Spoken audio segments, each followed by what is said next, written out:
I'm going to test how well I know you right now.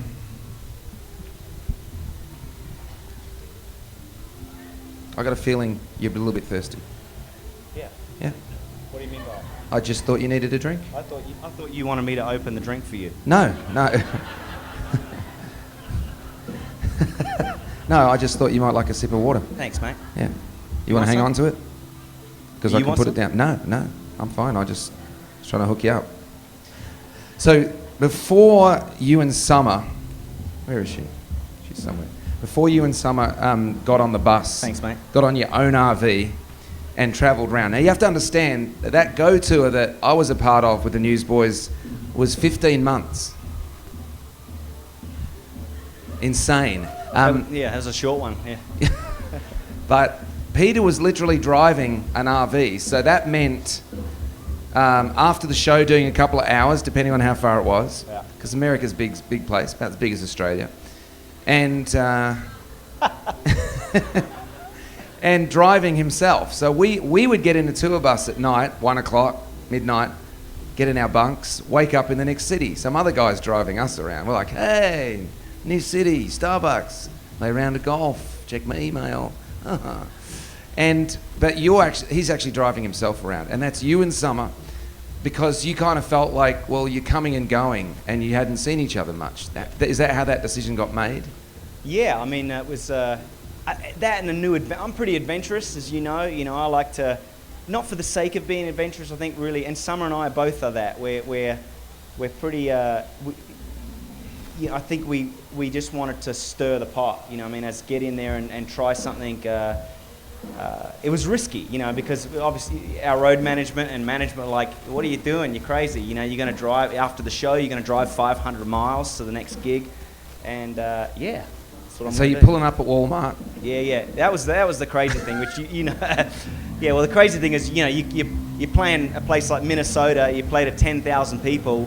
And then that night you're sleeping at the Target, you know, and sleeping in the car park of a Target. Or we were camping in. They have the campgrounds called KOAs over there. I think they have them in Aussie too, but KOA campgrounds. And so we just dug it because we were just. I mean, we're not like Summer, my wife. We weren't camp people. We weren't people that loved to camp. So that was the other part of the adventure, you know what I mean? And you weren't really roughing it, that RV, that much. It was pretty nice. We weren't roughing it. No, it was a nice RV. Nice, I've got to admit that. And but we would go. The band would get driven home back to Nashville, and we would just keep going. We'd camp at these campgrounds and hang out with other RV people, and it was just a thrill just to be.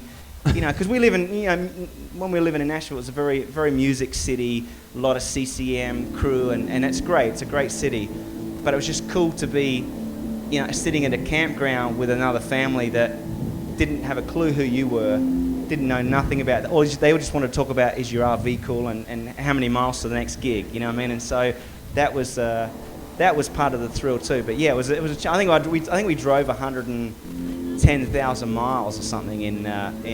Were there 18 months. any times where you got the gloves on, you're emptying things on an RV that need emptying, and people are like, anyone recognise you when you're emptying the poop scooper? It's pretty embarrassing because you know you got to empty some stuff out of the thing. Just saying. I mean, I don't want to name it. No, you brought it up. I did. Yeah. But it was, there was some moments, moments at, 12 midnight when the... How did getting back with Summer and just travelling together? Because, I mean, one thing you have to understand that's kind of brutal about this job is, I mean, my wife's in Nashville right now with my 2 kids, and I get home on Wednesday, the day before my Catherine's birthday. That's right, yeah. And then, but Summer's out here with you, Yeah. and you made a deliberate decision we're travelling together. Well, I think, marriage is so important, and it's the most important relationship outside of your relationship with God. And it's something that, for the two of us, we begin to also realise that we've got each other, and that's what we've got. I don't have the Newsboys, and I don't have an industry or a record deal or any of that stuff. We're the two. We might live until we're 90 years old and be married. We just had our 20th anniversary, and so we might live till we're... Thanks. Thank you. It's getting better all the time. And it's something that, okay, well, we're still young, so I might live 50 more years, and so and I'm not going to be in the Newsboys, or I'm not going to be this or be that, or I don't think they'll have me at Easterfest when I'm 70. I hope to. I'd like to, but but at the same time, you get what I'm saying. It's like that's the most important thing. And so for us, it was investing in that, making a decision, and getting to know each other better.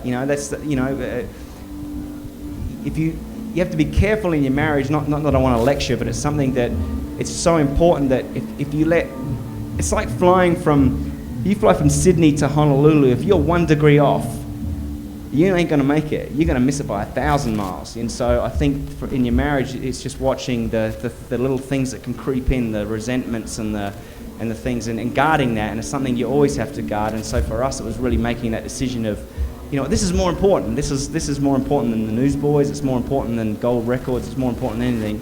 And so making that decision and being on an adventure and being in agreement together about it was really cool. And it was really wild for us because you're living in things about as big as this stage, and so you're living in that for 18 months. And so but it was great. We actually, I guess some couples might not grow closer together after that, but we did. It was great. So tonight in the show, right? Well, what's going to happen? I mean, is it like, are we? I'm going to try and remember the chords. Right. Okay. And then I'm going to try and remember the words. Are we going to hear any And then I'm going to try and sing on key. Right. Okay. 3 main objectives. Yeah. Are we going to hear any awesome Newsboys songs that you wrote? I'd like to know. You got any? I tell you what.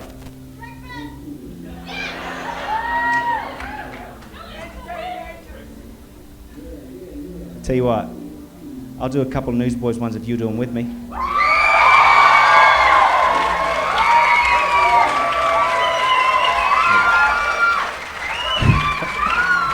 Now the question is, are you going to remember the chords? I will tell you that I'm really an acoustic guitarist.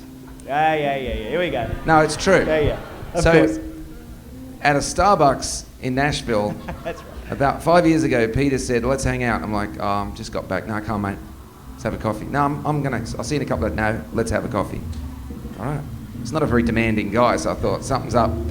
So he goes, do you want to join the band? And I literally said, what band? I don't know what he was talking about. It was like the Newsboys. And I said, what am I going to play? And he said, the guitar. And I'm like, down, down, down, down, down. Yeah. All right, I'll think about it. And so a couple of days later, I said, all right, I'm in. And then kind of sheepishly, he called me about 5 days later. He goes, mate, there's something we really didn't cover. I'm still totally excited. I want you to be in the band. And do you think you can play the guitar parts? And I'd never actually played much electric guitar. But that song, Breakfast, I had to practice that so hard. I had to walk around. I'd never walked around and played guitar. I mean, you saw what happened last night. The thing doesn't even work when I played it. So it's like, I had to walk around playing the guitar. So yeah, I think I can remember it. I'll sing that tonight if you play guitar on it. Should I do it?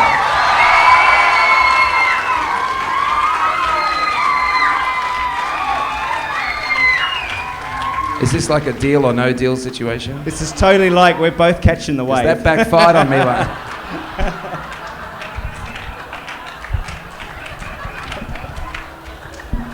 So this is not a dumper. No, all right. I hope not, because I'm on this one. All right, I'm in. I'll do it. Now, there's a song, and I'm going to recount this story as I remember it. There's a song that just made it onto the deluxe edition of the Go record, which is really the only Newsboys studio record I was involved in. And it's a song called City to City. And oh, come on. Oh, your dad's here, great. He's got a very high voice. That's all right. So this song, City to City, I heard the demo of it. Peter makes these demos sometimes in aeroplanes where he'll put these things up and then he'll just go, that's, I could sell those things, I got heaps of them. And but he makes up these melodies and then he finds lyrics to go with them. Well, this was one of those songs, City to City, and I loved it from the get-go. I loved it, but I really pushed for this song. Yes, you did. Yeah. And sat down with Steve Taylor trying to write lyrics. That's an intimidating thing. To tell Steve Taylor, not so much. Not a good feeling. But eventually I wrote a few lyrics on it. That's all I did. But this song is now on the new Cars 2 soundtrack, That's right, yeah. Isn't that great? So if you see Cars, you'll hear this man's voice. I'm going on a trip from city to city. It's better than that. It's better than that. It's better than that. Okay, so this new record, we're going to hear 2 songs from it tonight. We're going to hear some classic Newsboys. I got to do some Newsboys because I have to do that. I love doing that stuff. You know, I wrote it and I grew up. You know, it's part of my culture. So I love it. I got to do them. Got to do a couple. What about He Reigns? Yeah. Nice. Something Beautiful. Right. Not Ashamed. Oh, gee, that's going way back. Might be able to pull that one out. We'll see. Yeah. What about I Am Free? Can you play that? Yeah, I'll do that Will you dance like David danced? one. What's that? Will you dance like David danced? I'm going to dance like Peter danced. I'll try to dance like David danced. Well, I'm really looking forward to the show even more now because I'm going to spend the afternoon learning guitar parts. But I tell you something right now. I've been to 17 countries with Peter and listened to him speak in China, in Russia, all over Europe, just about every state of America, Australia, New Zealand, South America. Actually, I should say, when we were in Mexico City, we finished this show in this club. We got on the bus and we were waiting for the rest of the crew, and just outside was this guy hocking off illegal Newsboys merchandise that he'd made. Little Mexican guy.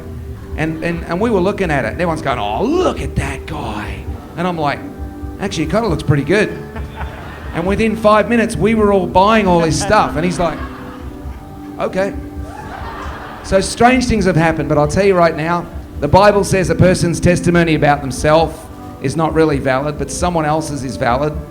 This right here is one of the best people I've ever met in my life. He's a brilliant songwriter. He's a great entertainer. He's a great husband, and he's a good man. And I would love it if you guys would give a massive applause to Peter Furler.